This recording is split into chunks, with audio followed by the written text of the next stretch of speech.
Dies ire, dies illa, solvet seculum in famiglia. Ang kwentong ito ay hango sa totoong buhay. Karanasan mismo ito ng lola ko. Taong 1964. Panabotan, Zamboanga del Norte. Itong mga panahong ito, kasama na ng lola ko yung tatay niya na galing sa bukid kasama si Tatay Dadoy. Kasalukuyan na itong naninirahan kasama si Mamang at ng pamilya niya. Ang pangunahing hanap buhay pa rin nila dito sa Panabotan, yung pagpapalaki ng mga baboy. Mahusay kasing mag-alaga yung tatay ng lola ko ng baboy, kaya siya nakatoka para sa mga ito. Ganun pa rin yung takbo ng buhay nila nun. Kukuha ng kangkong, sapal ng nyog, ilalagay sa sako. Pero ang nakatoka naman para sa gawain na yon, yung lola ko, si Nining at si Tatay Fernando. Habang si Mamang naman at yung nanay ng lola ko, nag-iikot sa palengke para naman maglako ng iba't ibang gulay. Isang linggo ng hapon, inutusan ni Mamang yung lola ko at si Nining na kumuha ng sapal ng nyog. Kasama dapat si Tatay Fernando, kaso kasama nung tatay niya.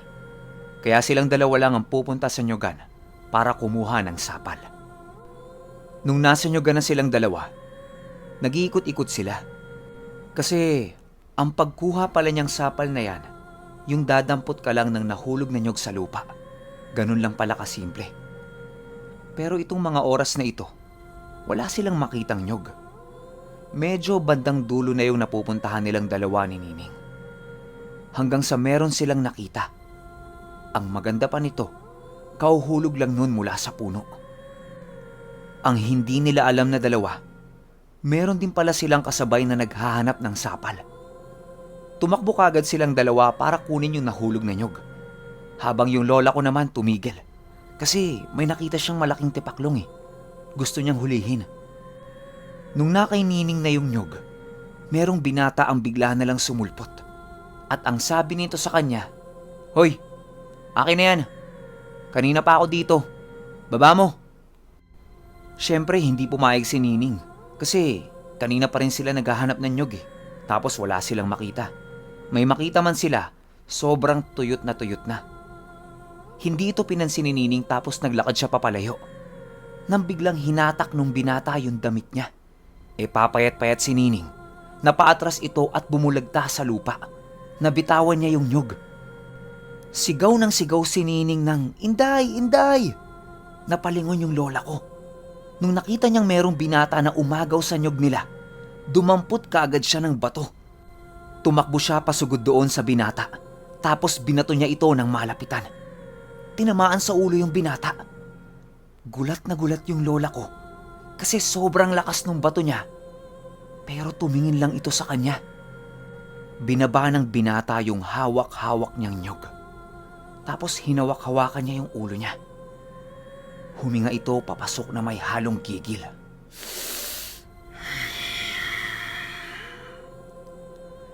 Naglalakad na ito papunta sa lola ko.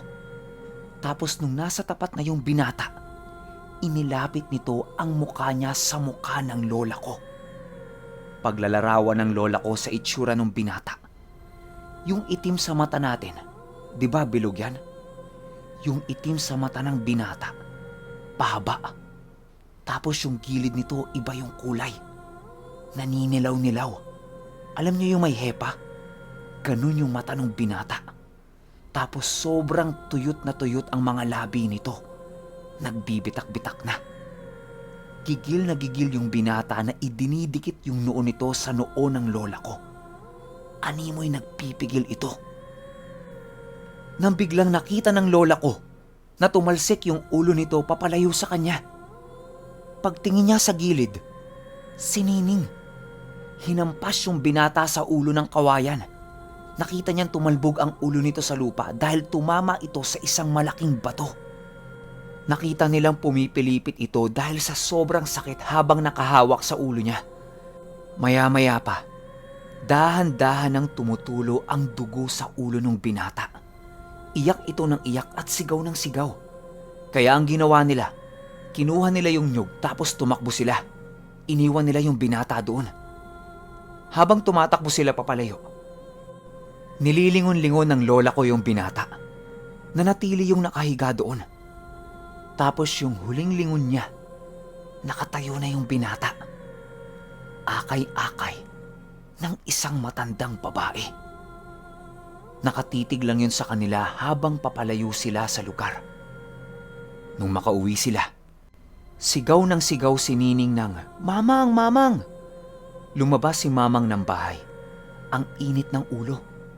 Mura ng mura kasi ang ingay nila eh. Tinanong ni Mamang kung anong problema. Doon na kinuwento ng lola ko at ni Nining yung nangyari sa nyugan. Pinagpapalo sila ni Mamang kasi padalos-dalos sila kung magdesisyon. Hindi naman sila pinagmamadaling umuwi. Ang kay Mamang lang, kahit sana umikot pa sila sandali doon at pinabayaan na lang nila sa binata yung nyug.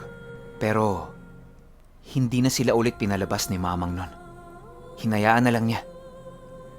Kinagabihan nun, habang inaayos ng nanay ng lola ko yung mga pagkain ng baboy nila, meron siyang naaaninag sa tapat ng bahay nila.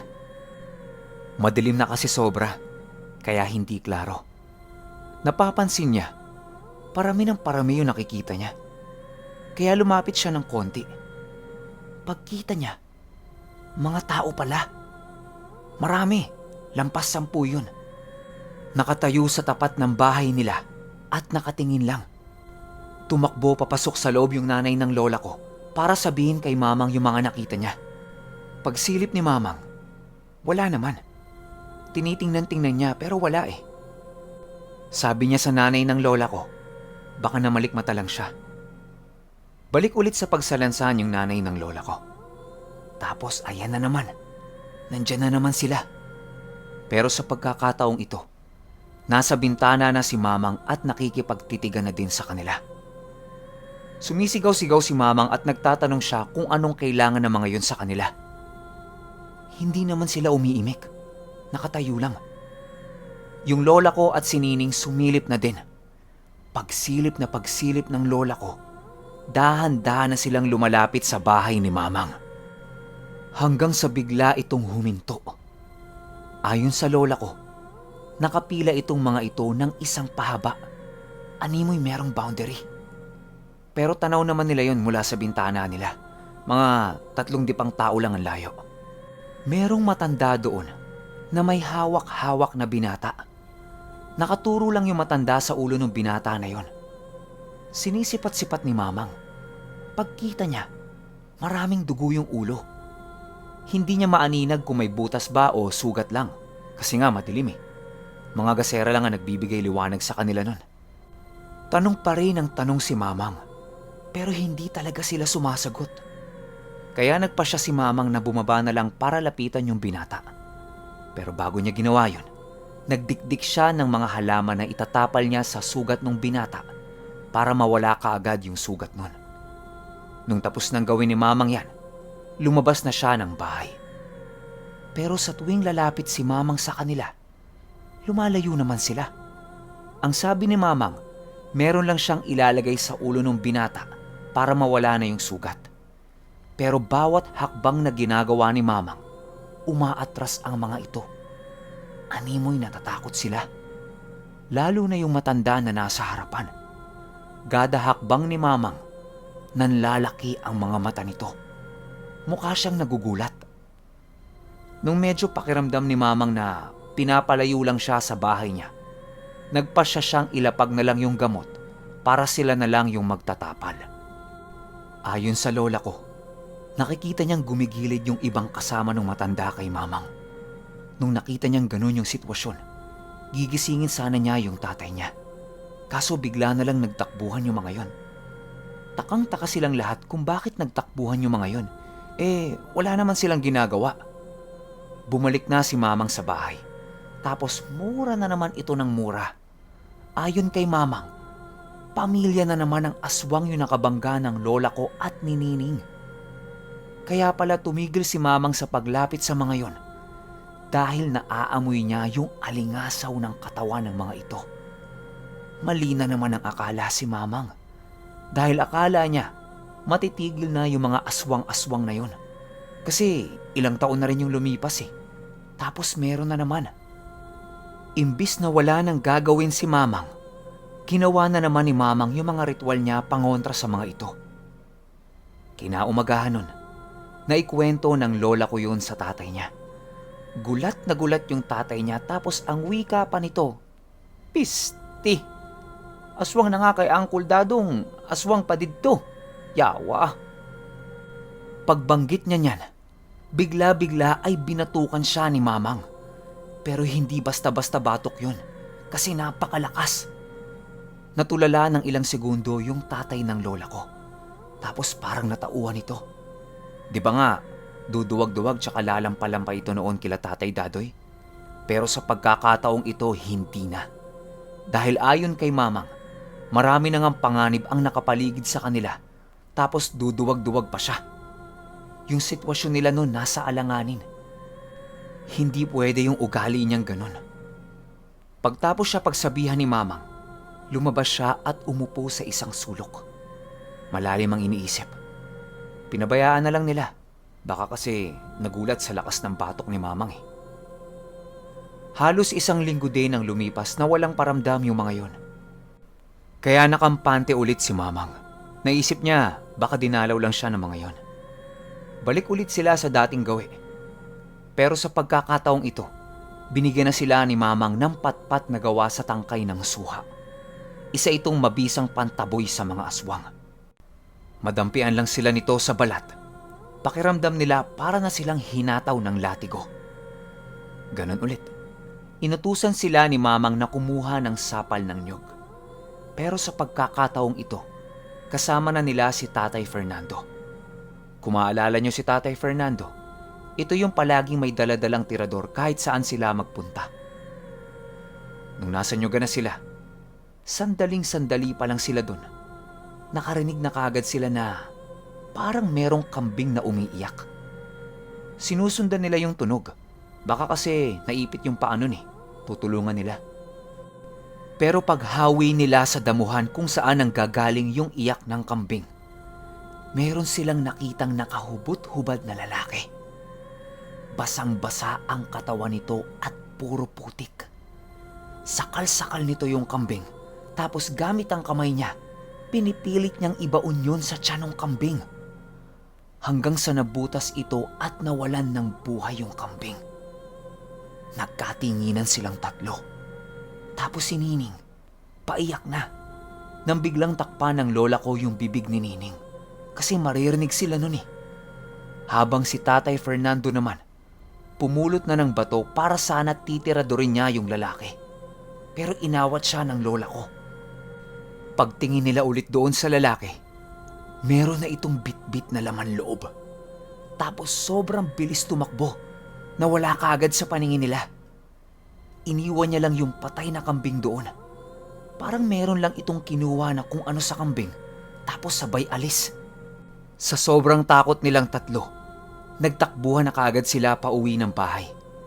Pero sa pagkakataong ito, pakiramdam nila naliligaw sila. Kasi medyo matagal na silang tumatakbo pero hindi sila makalabas-labas sa nyugan. Hanggang sa tumigil si Tatay Fernando at merong itinuro sa puno. Pagtingin ng lola ko at ni Nining, isang napakalaking itim na uwak at pulang-pula ang mga mata nito. Nakatitig sa kanila at parang naghihintay lang ng tamang pagkakataon para dagitin sila isa-isa.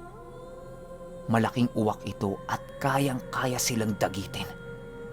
Kaya ang ginawa ni Tatay Fernando, kumuha ito ng malaking bato at ibinala niya sa tirador niya. Pero inawat na naman ito ng lola ko dahil kapag nasaktan yun, baka dagitin na sila ng tuluyan. Naglakad sila dahan-dahan papalayo doon sa uwak.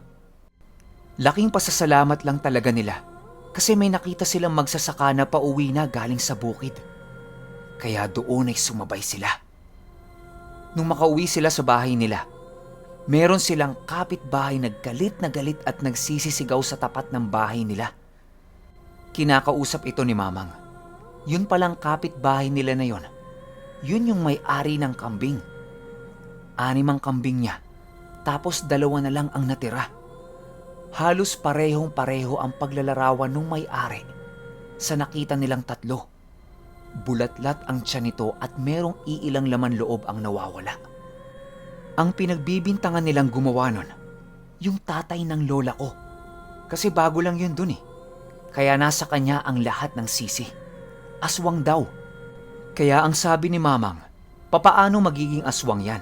Lahat ng mga gamit ko sa bahay, puro pangontra sa aswang. Dapat matagal ng patayan. Halos kalahating oras silang nagtatalo doon. Para matigil na yung kapitbahay nila, binigyan na lang ito ni Mamang ng iilang pangontra na pwede niyang ilagay sa bahay niya.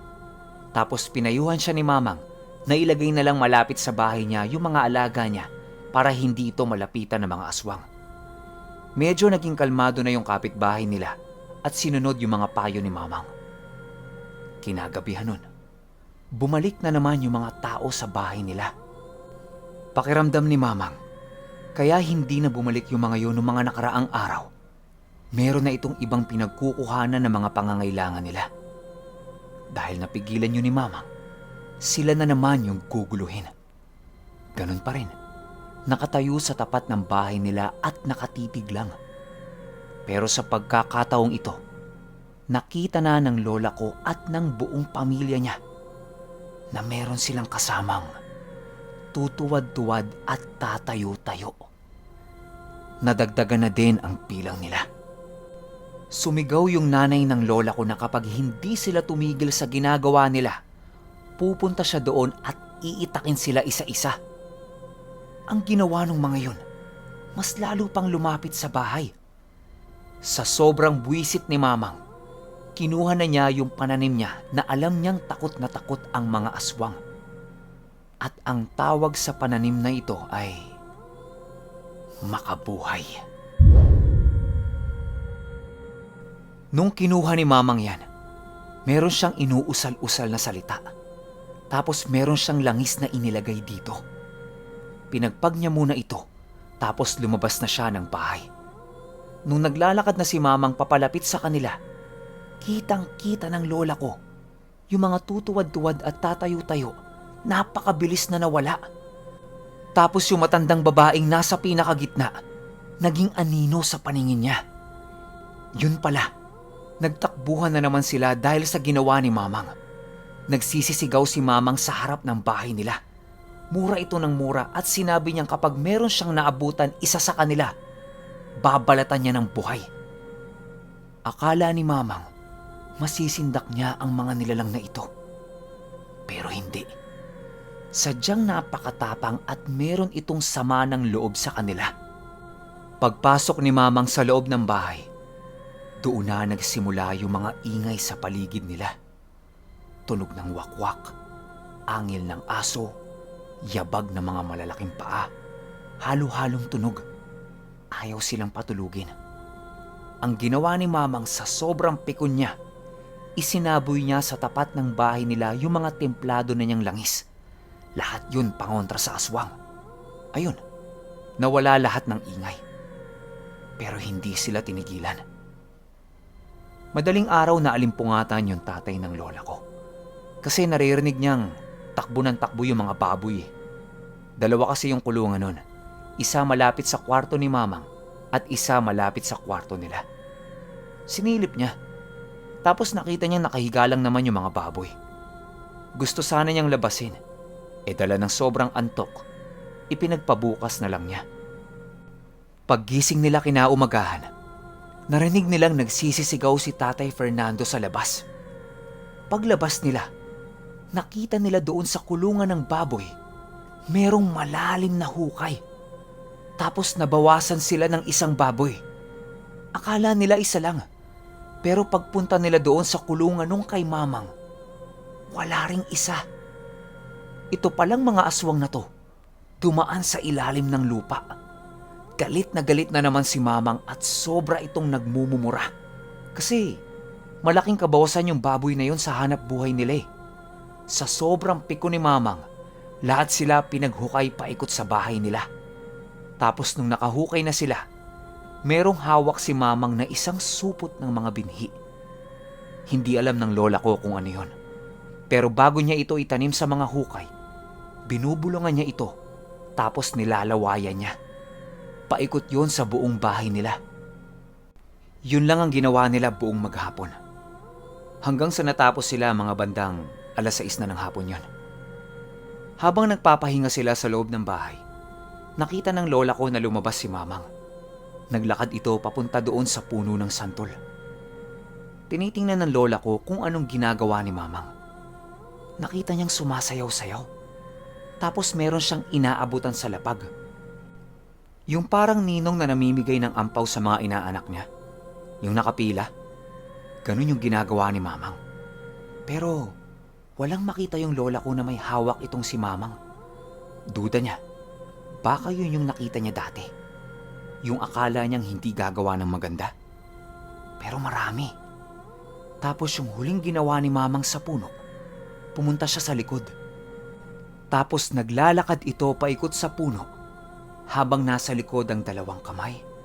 Tapos yumuyok-uyoko habang merong kinakausap. Nakita siya ng nanay niyang nakatingin kay Mamang. Sinabihan siya ng nanay niya na nagtatawag si Mamang ng mga kaibigan para merong magtuturo sa kanya kung saan nakatira yung mga yon. Pagkatapos nung ginawa ni Mamang, pumasok ito sa kwarto niya at nagpahinga. Kinagabihan, nung natutulog na sila, naalimpungatan yung lola ko. Kasi nakarinig siya na parang may mga umiiyak sa labas. Tatayo sana siya, pero gising din yung nanay niya nung oras na yon. Kaya pinigilan siya. Binulungan siyang hayaan na lang. Paggising nila kinaumagahan, nakakita sila ng mga bakas ng paa doon sa hukay na ginawa nila. Malalalim yung mga bakas. Para bang merong hinilang mga paa doon. Pag-ikot nila sa likod ng bahay, hindi sila pinapalapit ni Mamang. Tapos merong inaalis doon sa hukay. Pagkita ng lola ko doon, isang putol na paa. Inalis kaagad yun ni Mamang. Tapos dali-dali siyang pumunta doon sa puno ng santol para ilibing yun. Lahat sila blanko at hindi alam kung bakit merong putol na paa. Hindi na lang nila pinag-uusapan yon kasi ayaw ding banggitin ni Mamang eh. Tanghaling tapat nung araw na yon, nandoon na naman yung pamilya. Meron itong akay-akay na isa pang matanda.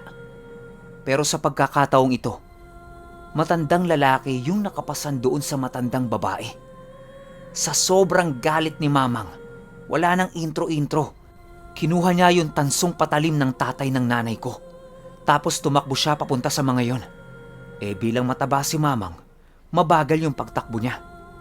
Nakikita ng lola ko na bumubuelo pa lang sana ng patakbo yung matandang may akay-akay nang abutan ito ni Mamang. Walang pag-aalinlangan, isinaksak ni Mamang yung patalim na tanso doon sa braso ng matandang babae.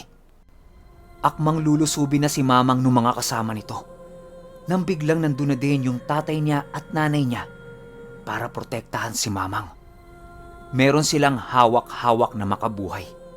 Sa takot ng mga aswang, napaatras sila. Tapos inakay nila yung matandang babae. Walang humpay sa pagsigaw yung matandang babae kahit na hindi naman ganong kalalim yung saksak nito sa balikat. Inakay siya ng mga kasama niya. Hindi pa rin ito tumitigil sa pagsigaw. Ayon doon sa tatay ng nanay ko, ganun na ganun yung sigaw ng narinig niya nung sinunog ni Tatay Dadoy yung aswang na nahuli nila. Habang si Mamang naman, usal ng usal sa hangin. Ihip dito, ihip doon. Tapos tinuro ni Mamang yung puno ng santol. Habang nakaturo siya sa puno, nag-uusal pa rin siya. Sabay turo doon sa mga aswang na umaatras na papalayo sa kanila. Matapos ang pangyayaring yon, sinunog ni Mamang yung dulo ng tansong patalim ng tatay ng nanay ko. Nang sa ganon, yung iniwan niyang sugat doon sa aswang ay hindi mawala. Unti-unting mamamatay ang aswang na yon dahil sa ginawa niyang sugat. Magmula nung araw na yon, hindi na bumalik pa yung pamilya ng aswang. 6 na buwan ang lumipas, pumunta si Tatay Dadoy kila Mamang para hiramin ulit yung tatay ng lola ko. Dahil ayon kay Tatay Dadoy, meron na namang nalalapit na gapasan. Pero sa pagkakataong ito, sila naman yung makikigapas. At ito yung gapasan ng munggo. Pumayag naman yung pamilya ng nanay ko. Pero bago sila umalis ng bahay, merong ipinabaon sa tatay ng lola ko, si Mamang. Alam nyo, dito ko lang nalaman yung halaman na pangontra sa mga aswang. Nasa Quiapo na ako nung nakaraan, hindi pa ako bumili. Yun yung makabuhay. Para itong ugat o baging. Tapos ilalagay mo lang ito kung saan sa bahay mo. Tumutubo na. Ayon sa lola ko, parang kurtina ang haba nito kapag matandang-matanda na. Hindi ko lang naitanong kung paano ito alagaan. Pero isa ito sa mga mabisang pangontra sa mga aswang. Oh, yung may mga kapitbahay na aswang dyan oh. Alam nyo na. Hindi pala ito yung pinakamahaba kong kwento pero wala kasi akong sinagot na tanong kung mapapansin ninyo yung intro natin. So, yun lang. Hanggang sa susunod na kwento. Salamat.